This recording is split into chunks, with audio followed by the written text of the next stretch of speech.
A prominent market town in the early 1900s, Dunmanway today has a population of over 1,600 people and is an important service centre for the large farming community around it.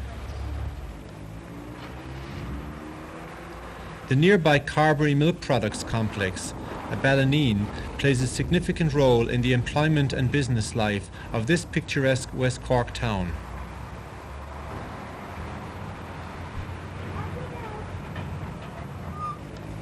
Winners of the 1982 Bord Fáilte Tidy Towns competition, the people here are very aware of the tourism potential of their town, and the enthusiastic efforts of both residents and business people are reflected in the tidy and fresh image which the town presents.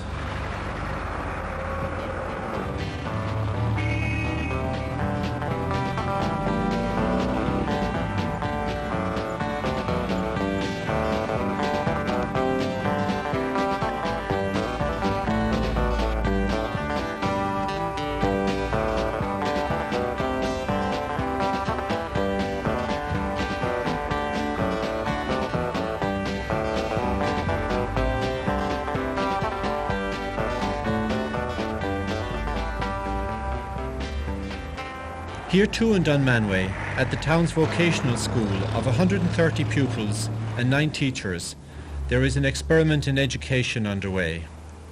The experiment is part of a pilot project on developing awareness in the community of the need for harmony between human activity and nature. Well, I've been approached by Lachlan Keeley from the Irish Foundation for Human Development, and he's asked me if we'd be interested in doing a project in Dunmanway.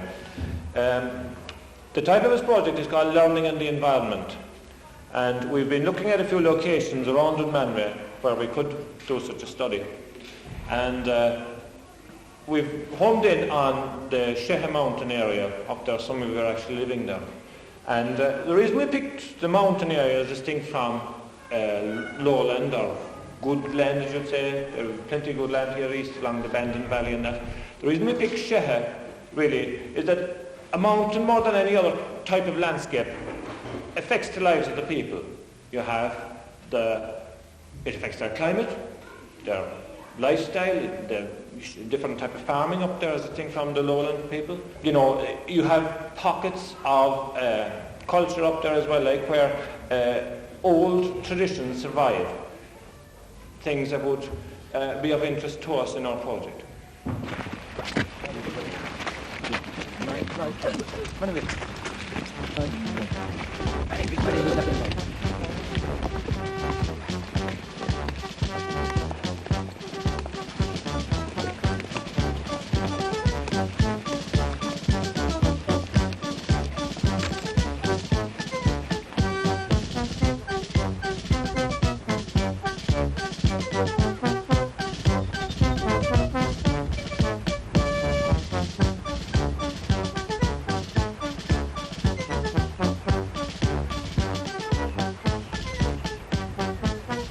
This part of the project involved understanding the landscape. Every piece of landscape is made up of countless living systems, and Sheha was a good choice as it had a variety of different habitats in a reasonably well-contained area.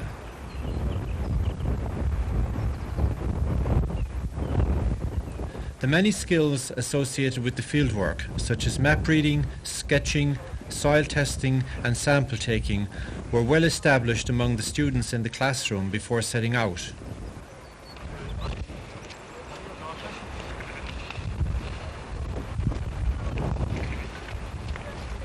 Armed with these skills, the students were encouraged to look at the area in a more detailed way and to understand the various systems and how they function together in a complex balance.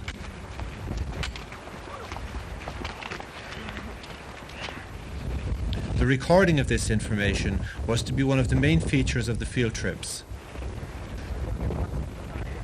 However, another aspect of the project was to encourage the students to see more in their surroundings and to retain more within themselves. This process was backed up later in the classroom with guided imagery sessions, where students would discuss and sketch from memory observations made on their field trips. It wasn't by any means easy work, and getting to a good vantage point was sometimes tough going.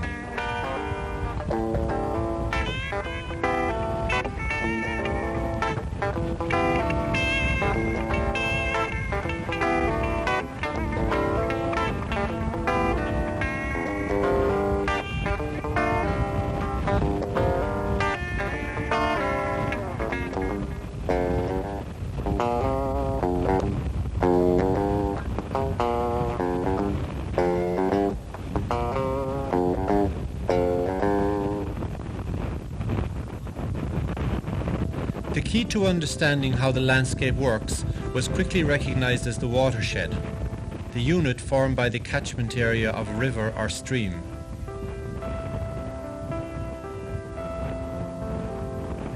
In our climate, the movement of water through the landscape provides the basis for the interchange of nutrients, which maintains the balance of plant and animal life. Creatures such as rabbits, mice or birds are obviously mobile and move from one catchment area to another, but these form only a small part of the pyramid of living things. The vast majority remain locked into a particular watershed for their lifespan. Our area study is the watershed, and what we mean by that is all the area that drains into the stream. Now you look at the map, it's actually a much bigger area. It actually comes all around the stream here, which is up by up to the lake. You know, because away around, right around there, throughout the some lakes are. Learning to look at the landscape with recognitive ability, of course, involves learning to see what is actually there and learning ways of expressing what one sees. Here the students use their sketching skills to see and record the forms and details of the landscape. These sketches will act as a stimulus later in the classroom during discussion and guided imagery sessions, as well as forming part of the recorded scientific information collected by the group as a whole.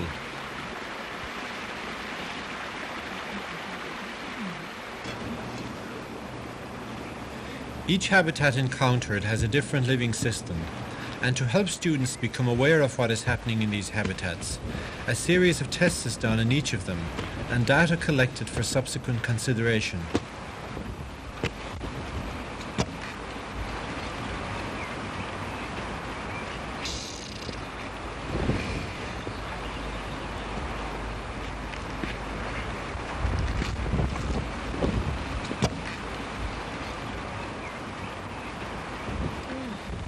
Nitrogen, phosphate and potash tests, together with soil pH and soil temperature, help to give an understanding of the plant life in the area and explain why certain types of growth flourish in one area and not in another.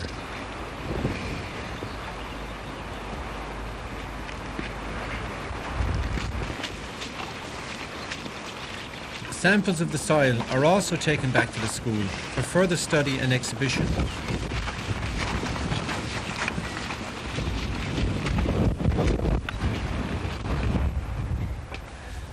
The cattle grazing on this side of the mountain leave many plants untouched, while on the left-hand side of the wire fence, which makes a vertical line up the mountain, sheep are grazing and crop the land far more tightly. This is a good example of how the basic pattern of habitats is constantly modified by the use made of the land. Very little of our landscape is free from the influence of human activities. The countryside is almost as much a product of human culture as it is of nature. What we see in any landscape is a continuous adjustment to change, a continuous attempt by nature to establish and maintain a dynamic balance.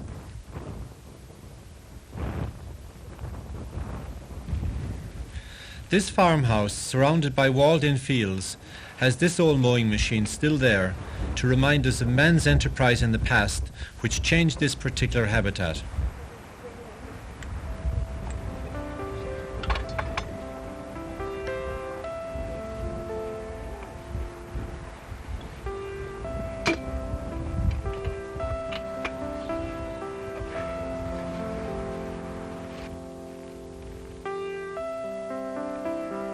A habitat which was more likely similar to this heath area immediately above the old house.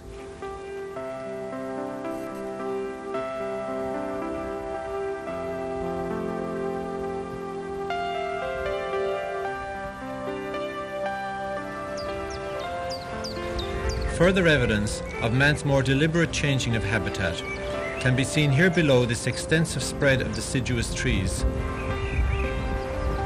Here bogland plant cover has been burned in an effort to produce grazing land.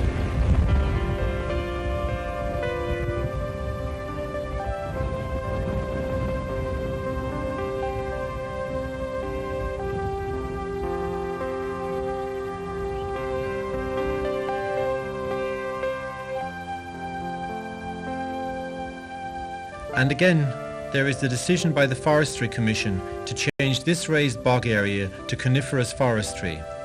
When these trees grow up, of course, many of the grasses and sedges on the bog will be deprived of light and will eventually die off.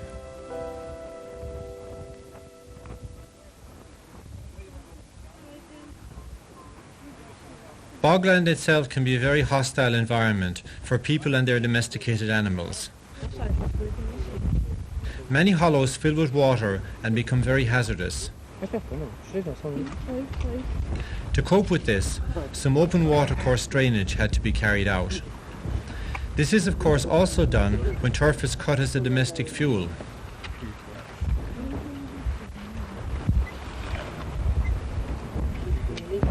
Here the farmer is using a schlawn, a traditional method of cutting turf. The shovel is also used.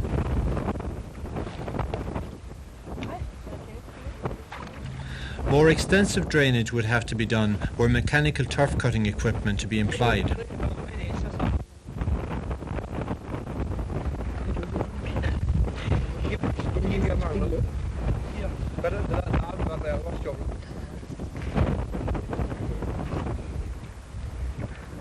Very little bogland has now been left untouched by man in this area, and it may well be a case of a habitat that is disappearing altogether.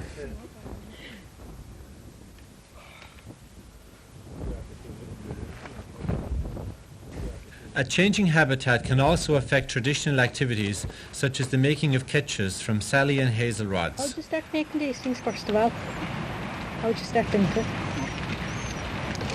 That's happening in my own. Was there a business in Islango? Was there any business? Oh, terrible lad. You would sell 100 from Lango. Was it had Slurden? No. They must live money we know.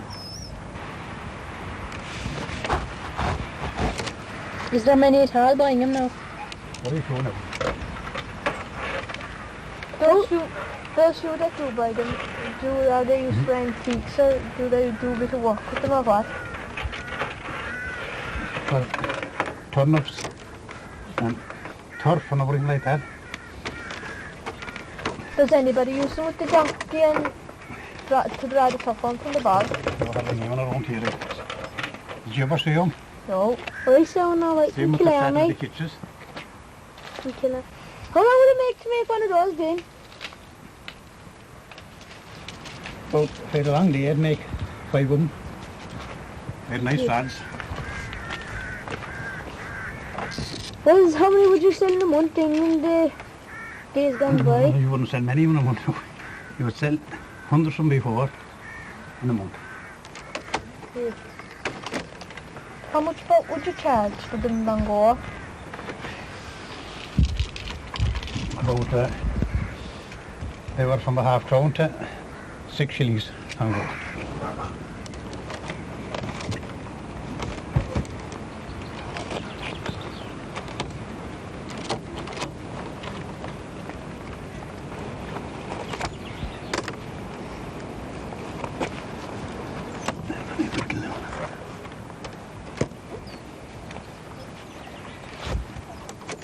Is there many people making them now? I couldn't think of anyone making them now. It's dying out so. They'll have to give you enough value.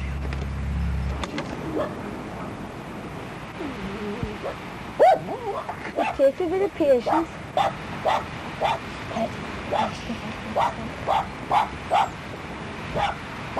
Would the side rods have to be stronger than the ones going in and out through them, or would they do the same? Oh, The rods going up and down now. Would they have to be stronger than the... you must have stronger than him for the standards. And we must have long, put top ones in for the first winger and deeper ones again for the second one. Like that. We have to change rods more or less all the time, going up through it along it.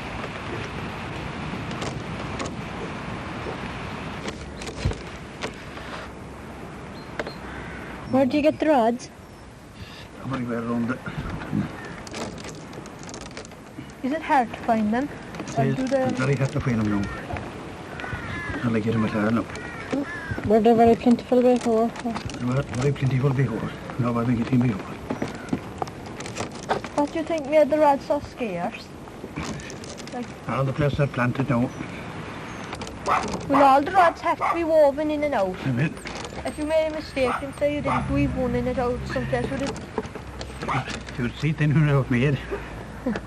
Have you got it finished? I have. Would you like to show it to us? I will show it to you. Now, do I bring it over now? You can if you want to. This local craft would now seem to be disappearing, not only because the product is no longer required, but because the new land uses, forestry, plantation and grazing, are removing the sources of the materials.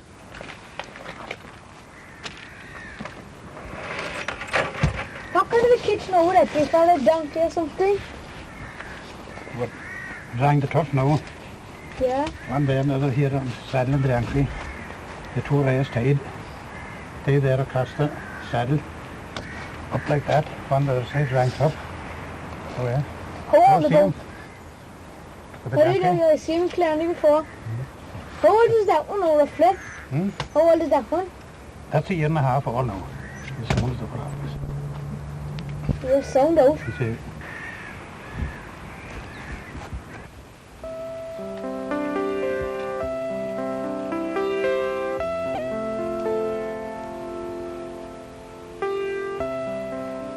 Yet the mountain continues to attract people to it, people who see new opportunities on the landscape. These people will inevitably change the habitats with their farming endeavours.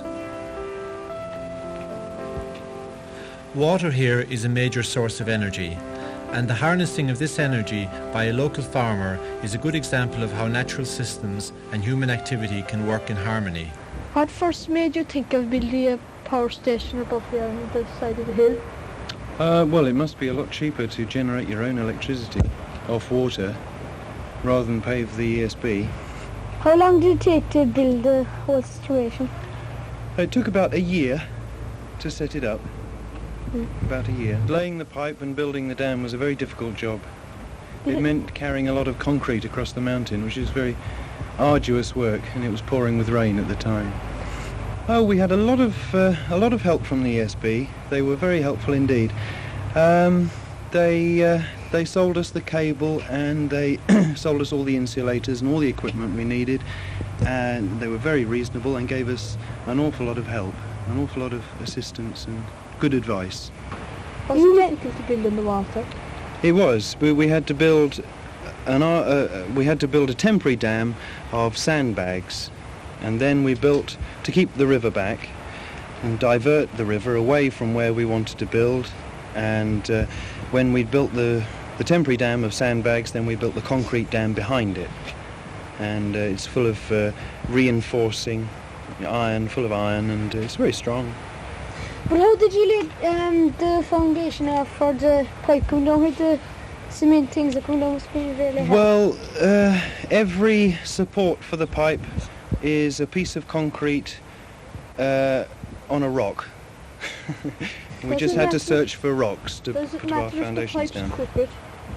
Well, ideally you'd want to keep your pipe straight, but that was impossible, because if the pipe had been straight, then it would have run down the riverbed, and what you must do is keep your pipe away from the river, because the river would destroy the pipe and your concrete. because when the river's in flood, it tears at everything. Does it need does it need much water to power it? Like It needs 2.4 cubic feet a second. second. Yeah. Do you have enough water above you? Well, that's the capacity of the pipe. The pipe won't take more than 2.4 cubic feet a second. But will the water above you fill the pipe going down? Yes. When there's plenty of water in the river, but when the water goes low, then the pipe. What we have to do is keep the pipe full of water. All right. So what we do, we control the flow through the turbine, actually at the turbine with a valve. So the pipe is always full of water. We don't want any air in the pipe. If you do, Because that would make the turbine run very erratically, very strangely. What kind of generator do you use? Well, it's a 15 kVA AC generator. Does it generate much power? It generates at the moment its maximum power is 6.4 kilowatt. What happened last summer when you had it was very dry around here? We had no electricity. Well, how would you cope with that? Well, we do have a little bit. When the river is very very low and there's not much rainfall, we have maybe half a kilowatt of an evening for the lights in the house. But saying now the fridge and keeping the food fresh, how would you do? Well, we always have enough electricity to keep the fridge and the deep freeze just ticking over, so there's no real problem. With the fieldwork completed for the time being, the information that has been collected is recorded and analysed in a systematic way. The boundaries of the watershed area are set out on the large maps and the habitats and land use areas identified and coloured in.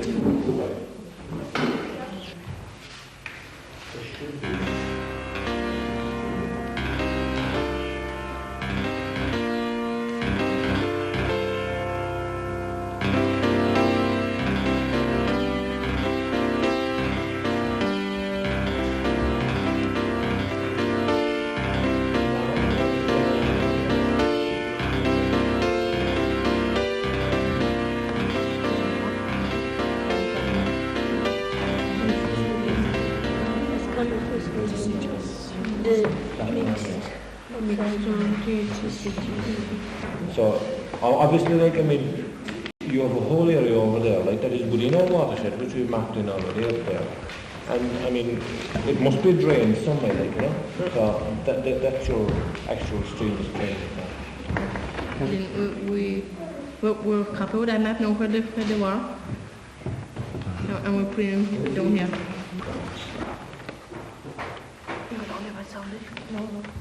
Because of the watershed would be running down there along those contours, you see, in through Mountain Road.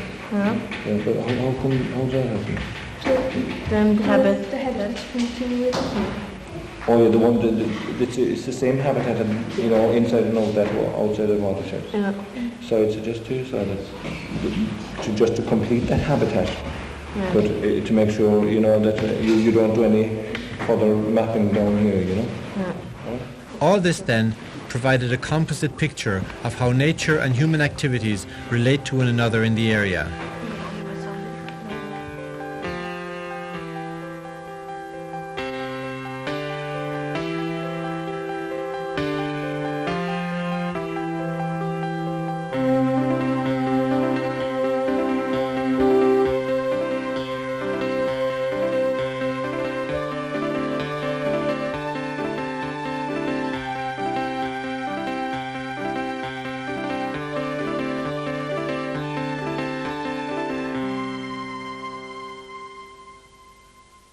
Later, the collected soil samples are analysed and classified to identify further characteristics of the various habitats. Doing blanket bog. It would be interesting to see how the pH of that now would compare with the pH of the raised bog.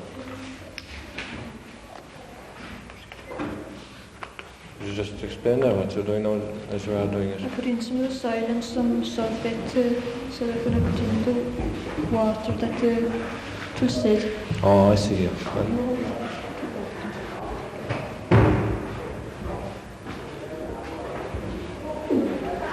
Might have been, a soil indicator now to show the pH.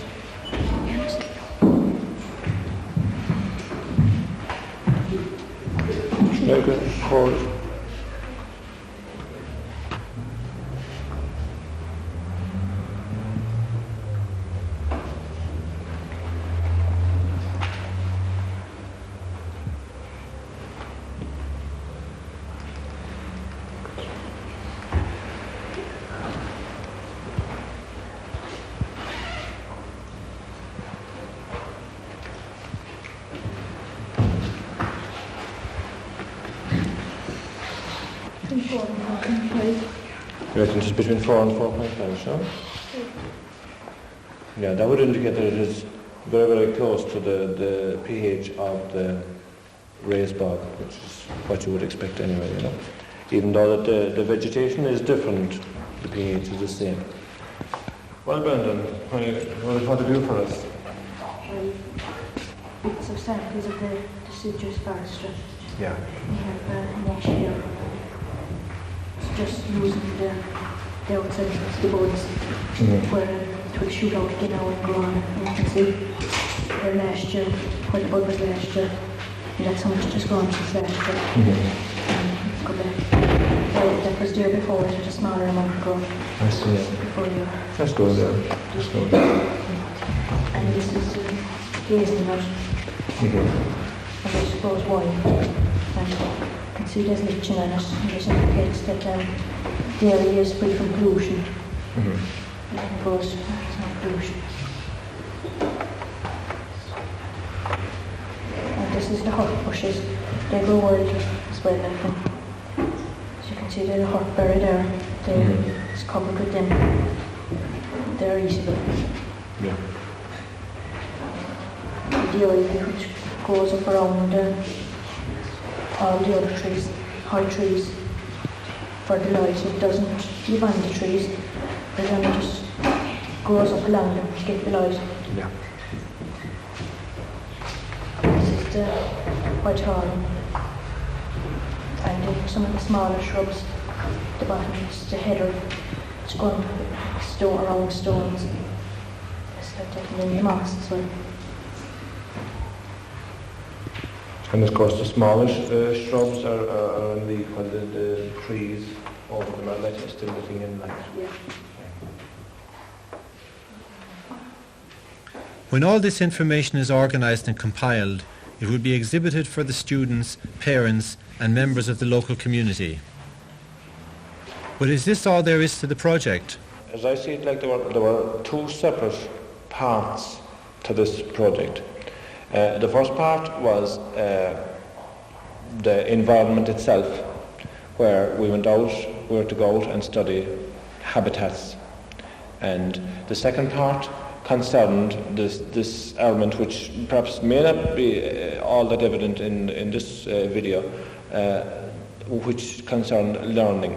Now we have done a fair bit of experimentation in class, which dealt with things like guided imagery, where we went out on the landscape and the following day came into class and went over that in our memories and attempted to paint, do some sketching from that guided imagery. So I would like to first of all to acknowledge the help and guidance of Lachlan in this project, and I would say like that it is by no means finished, like, because what you're really seeing here is only the first half of it. The second half really is the way we can develop this in classroom that can be used on a day-to-day basis in the schools. Willie Murphy is the principal of Dunmanway Vocational School. How does he regard a project like this? I think any particular deviation from the traditional system of learning I tend to treat with a little bit of suspicion until such time as I get a little bit involved myself or I find out what's happening. You might have noticed yesterday was my first real involvement in this particular project when we went up and visited the Sheha area.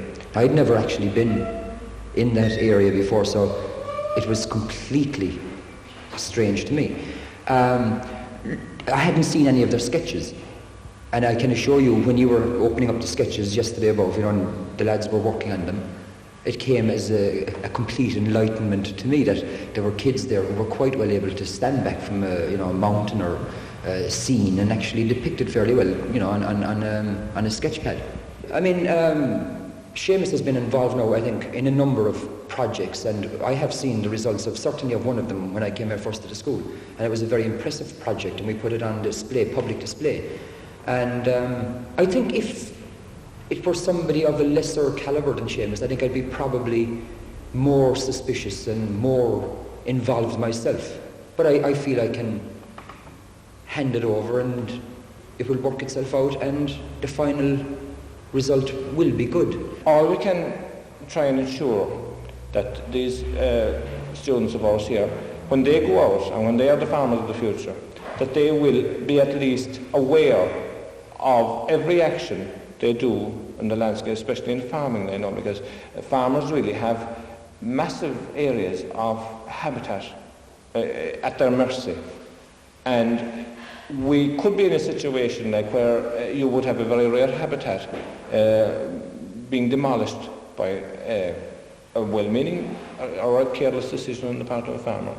So I would hope that it would be that the students would go out from the school with that message. And finally, what did the students themselves learn about the area they visited? And how do they feel about the project? Marsh, upland grassland, permanent grassland, receded grassland, what was growing in them, the different kinds of vegetation in each one, the animals and birds that lived in it like. The boglands, about the most common habitat above there, but it's changing a lot now with the new machines, and they're making it, draining it so they can come in and they'll cut a lot of turf off them. There's many people living there. So further down the town, it wound up living there, you would feel out the road right, make out, because the neighbours would be fierce far away from it. Like in the winter, you feel fierce far away from any place, and the houses are all scattered around. The neighbours wouldn't be very near. Just look for bread or anything, so you could pop in next door and get some or anything. It would be too far from town, and there'd be no shops up around there, you see. I wouldn't go there for a paid. No. See, different people can, they'd rather be in a nice quiet place, that they can walk away at whatever they're walking at. Some people would rather be in a town or something, nice and busy, walking around the place. I wouldn't like to be living up there too much, like in the winter time. Sure, I'm living up there. Tourists found out about it. It seemed to be a lovely place there, because when you're up going up the road, up twisty road, like up the top of that now, you could see right down the valley, and if you went up it high, you could see the Inchigeelagh Lake, so you can see all around you. This is really nice for the tourists, even if they found out about it. Yeah. Okay, I suppose we better ask you the basic questions. I mean, how did you enjoy yourselves? Really good. Yeah. Brilliant. We miss school, laugh a lot.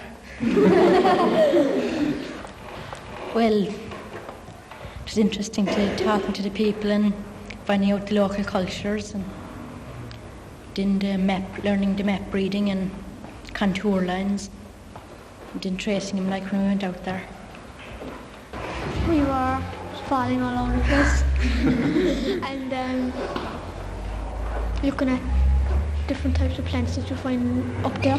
Really good. Yeah. Brilliant.